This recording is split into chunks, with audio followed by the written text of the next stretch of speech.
Comment trader avec un petit capital, utiliser ma stratégie. J'utilise trois indicateurs clés. Vous avez Ichimoku pour déterminer la tendance, la bande de Bollinger en confluence avec RSI pour déterminer le point d'entrée. Je pense que le point d'entrée, c'est un problème majeur pour la plupart des traders. Vous avez beau détenir des connaissances, mais si vous ne savez pas déterminer exactement à quel moment prendre position et à quel moment sortir, et donc vous êtes mal barré. Et donc, c'est les problèmes que connaissent beaucoup, sinon 90% de traders. Dans cette vidéo, je vais vous expliquer brièvement, preuve à l'appui, comment prendre position en toute sécurité sans passer à gauche et à droite. La première des choses que chaque trader devrait savoir, c'est d'abord déterminer la tendance. C'est le premier des points à savoir pour prendre position.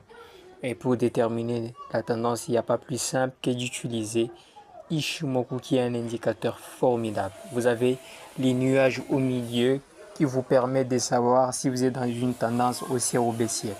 Lorsque le prix est au-dessus du nuage, la tendance est clairement haussière. Lorsque le prix est en dessous du nuage, la tendance est clairement baissière. Et donc c'est l'indicateur clé que j'ai utilisé pour déterminer la tendance. Vous allez le voir dans cette vidéo. Allez juste dans les indicateurs, cherchez Ichimoku, vous allez le voir.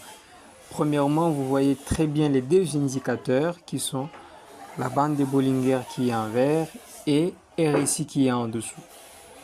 La bande de Bollinger a trois bandes. La bande supérieure, la bande inférieure et la moyenne mobile qui est au milieu. Et RSI, vous voyez, il y a deux bandes et le prix qui passe au milieu. Quand est-ce qu'il faut entrer? Il faut combiner les deux indicateurs, la bande de Bollinger et RSI. Alors pour faire un achat par exemple, il faudrait que au niveau de la bande de Bollinger, le prix soit inférieur ou égal au niveau de la bande inférieure. Donc il faut que le prix arrive à dépasser ou qu'il soit exactement au niveau de la bande inférieure. Et au niveau du RSI, il faut que le prix soit en dessous des 30%.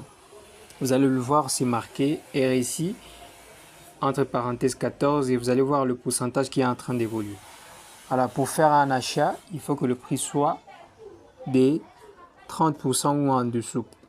C'est une situation idéale pour faire un achat parce que ça montre qu'il y a eu survente, c'est-à-dire à ce niveau-là, beaucoup de vendeurs ont acheté jusqu'à épuiser leurs ordres. Donc c'est une condition idéale pour que les acheteurs reprennent la position.